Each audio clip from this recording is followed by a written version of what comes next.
How convenient would it be if every time a problem emerged in our lives, we could just set it ablaze and watch it disappear in smoke?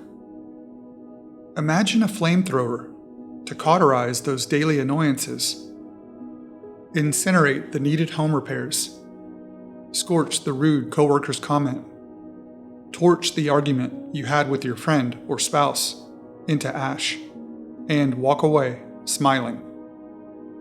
Of course, from a literal sense, this isn't possible. We don't get to torch away life's inconveniences. While we can't eliminate them with fire, there are daily hacks we can use to either eradicate them from our minds or vastly shrink down their size and intensity. And that's what this reflection is all about.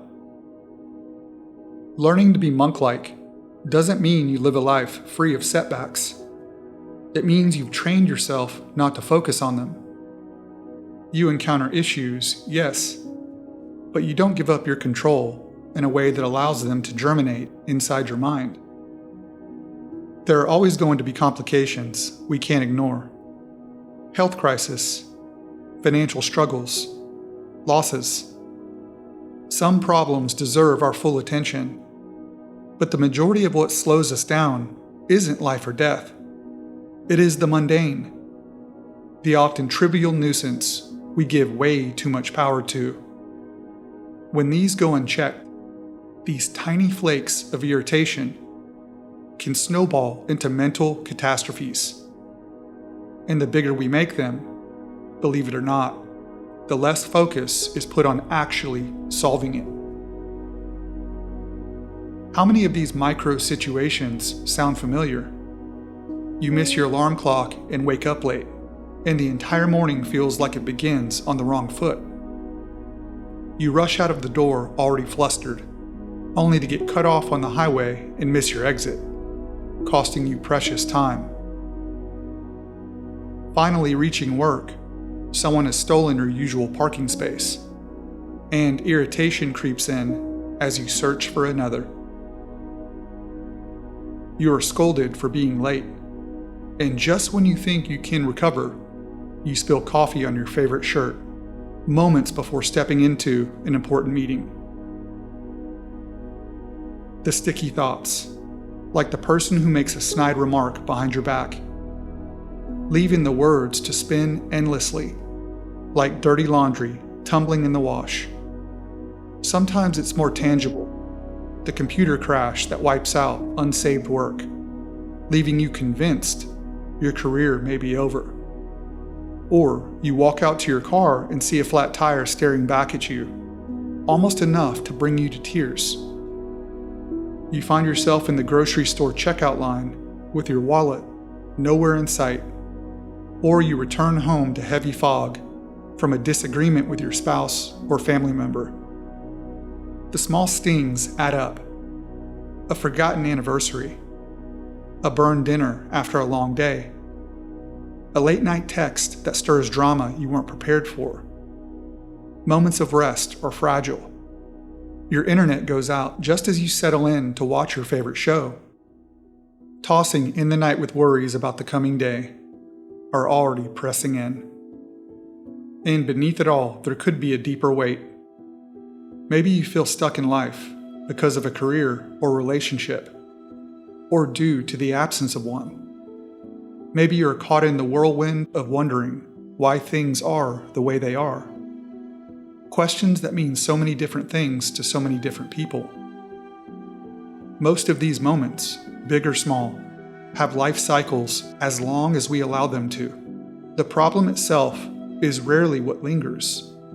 It is the replay in our minds, the way we nurture the sting, the way we crown the moment with authority it never had. A spilled coffee, a cutting remark, an argument, all fleeting in reality, yet we compound them into hours, days, sometimes even years of inner weight. To shrink our problems is not about preventing life's interruptions. It is about learning to close off the space they occupy in our minds. And in this shift, this choice to stop feeding them our attention, we begin to reclaim peace, even in the middle of a messy, imperfect life. The reality is that most negative occurrences can't hurt us nearly as much as they get credit for. It is this undeserved attention and the body and mind's reaction that do the real damage. It is rarely the single drop of water that breaks the stone. It is the steady drip over time that leaves the mark. Frustrations, disappointments, and small insults accumulate until the weight feels unbearable. Most of us don't erupt outwardly, but inside, we are often closer to the breaking point than we would like to admit. We replay, we magnify, we don't let go.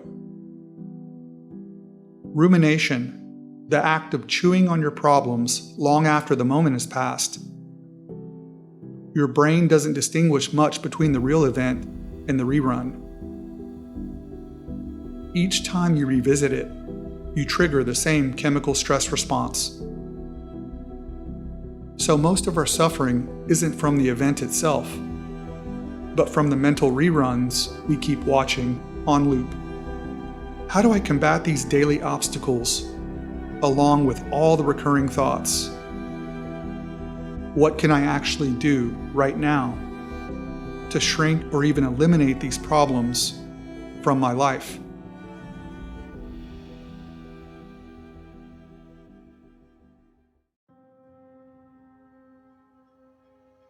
Full disclosure, I'm not discussing how to actually solve these issues directly, but instead how to better manage and adapt with them. No one is immune to the negative tricks our minds play on us. It requires consistent work to keep the correct thoughts flowing and the bad ones contained. When you are tangled up in a problem, it feels enormous. But widen the lens, and suddenly it doesn't seem as big. Ask yourself, will this matter in a week, in a year, in 5 years? Most of the time the answer is no. You'll forget the rude driver. You'll laugh about the interview that didn't go well. Even the flat tire will become a story, not a scar. Perspective is the great reducer. It reminds you that you are bigger than this moment, larger than this inconvenience. If you tried, you couldn't recall every negative event you have encountered. Time has already carried most of them away, like leaves floating down a steady stream. What once may have felt permanent has been removed. Sometimes the right shift in perspective comes from a reality check. Gratitude often begins with contrast. We live in an age where the world's struggles are only a screen away. Stories, images, and videos reveal lives lived without clean water, reliable shelter, or basic safety. People enduring hardships we can hardly imagine. This isn't about guilt, it's about perspective. Compare a broken dishwasher on the night of your dinner party with someone searching for a crust of bread to make it through the day. Suddenly your problem feels less like a mountain and more like a pebble. The shift doesn't erase what you're facing, it reframes it.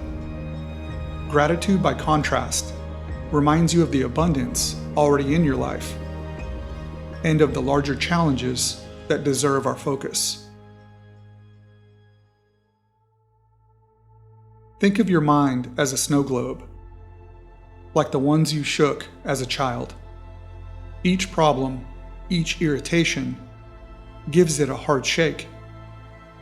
Meditation is the simple act of letting the snowflakes settle. Even 5 minutes a day can make a difference. You don't need incense, chanting, or a monastery. Just sit, breathe, notice the quiet. Watch your thoughts drift past instead of clinging to them. Remember, you are not your thoughts. With practice, this reshapes your mind. It teaches the brain not to lunge at every setback. It carves out space between stimulus and response, and in that space lies freedom. The freedom to choose peace over chaos. Your body holds on to pent-up stress like a sponge. Tight shoulders, clenched jaws, restless energy. It all builds up inside. Exercise is one of the fastest ways to wring this out. Go for a brisk walk or run. Drop for push-ups or crank out some jumping jacks. Blast your favorite music and let your body go. Whatever gets your heartbeat up in a healthy way works. As endorphins flood your system, your brain gets the message loud and clear: we are okay. The situation may still exist, but your strength to face it skyrockets. Ever notice how problems feel 10 times bigger at night? Lack of sleep magnifies every stressor. It's like trying to see life through a dirty lens. Consistent, quality rest is one of the most underrated tools for resilience. When your brain is rested, solutions surface, perspective sharpens, strength returns. If your mind is buzzing at bedtime, try this. Write everything down that's bothering you on a sheet of paper before you turn out the lights. Put it on a page, not your pillow. You know how it feels when someone really listens? The weight lifts, just a little, sometimes a lot. When problems swirl in your head, they feel infinite.